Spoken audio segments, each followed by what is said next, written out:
ത്രിയേക ദൈവത്തിന്റെ അതിപരിശുദ്ധമായ നാമം വാഴ്ത്തപ്പെടുമാറാകട്ടെ. എല്ലാവർക്കും നല്ലൊരു സുദിനം ആശംസിക്കുന്നു. പ്രിയപ്പെട്ടവരെ, ഇന്ന് നാം ചിന്തിക്കുന്നത് പാപിയെ കല്ലെറിയരുത് എന്ന വിഷയമാണ്. വിശുദ്ധ യോഹന്നാൻ ശ്ലീഹാ എഴുതപ്പെട്ട കർത്താവിന്റെ സുവിശേഷം 8-ാം അധ്യായം അതിന്റെ 10-11 വചനങ്ങളിൽ യേശു തമ്പുരാൻ നിവർന്ന് അവരോട് ചോദിച്ചു, സ്ത്രീയെ, അവർ എവിടെ? അവർ നിന്നെ വിധിച്ചില്ലേ? അവൾ പറഞ്ഞു, ഇല്ല കർത്താവേ.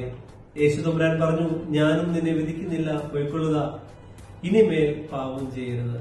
കർത്താവിനാൽ ഏറ്റവും സ്നേഹിക്കപ്പെട്ടവരെ, വ്യഭിചാരത്തിൽ പിടിക്കപ്പെട്ട സ്ത്രീയുമായി പരീശന്മാരും ശാസ്ത്രിമാരും കർത്താവിന്റെ അടുക്കൽ അവനെ കുറ്റമാരോപിക്കുവാൻ തക്കവണ്ണമായിട്ട് കടന്നു വരുന്നുണ്ട്. വ്യഭിചാരത്തിൽ പിടിക്കപ്പെട്ട സ്ത്രീയെ കല്ലെറിഞ്ഞു കൊല്ലണമെന്നാണ് മോശയുടെ നിയമം അനുശാസിക്കുന്നത് എന്ന് പറഞ്ഞിട്ട് അവർ കർത്താവിനോട് ചോദിക്കുന്നുണ്ട്, നീ എന്താണ് പറയുന്നത്?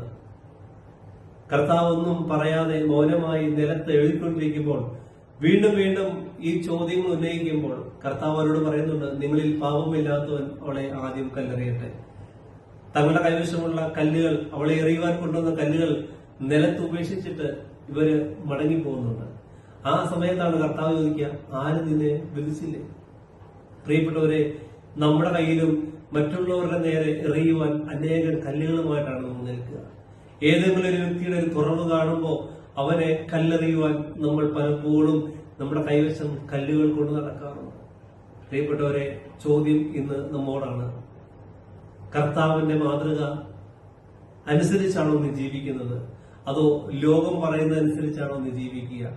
കർത്താവ് പറയുന്നു, നീ ആരെയും വിധിക്കരുത്, നീ ആരെയും വിധിക്കരുത്, കരുണ കാണിക്കുന്നവനായി തീരുക, ആരെയും കല്ലെറിയണ്ട, എല്ലാവരും ഇത് ചേർത്ത് പിടിക്കാൻ നമുക്കിടയാകട്ടെ.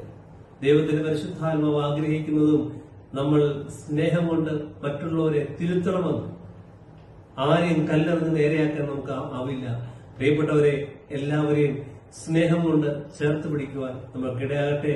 അതിന് ഈ വചനഭാഗം ഇടയാകട്ടെ എന്ന് പ്രാർത്ഥിക്കുന്നു.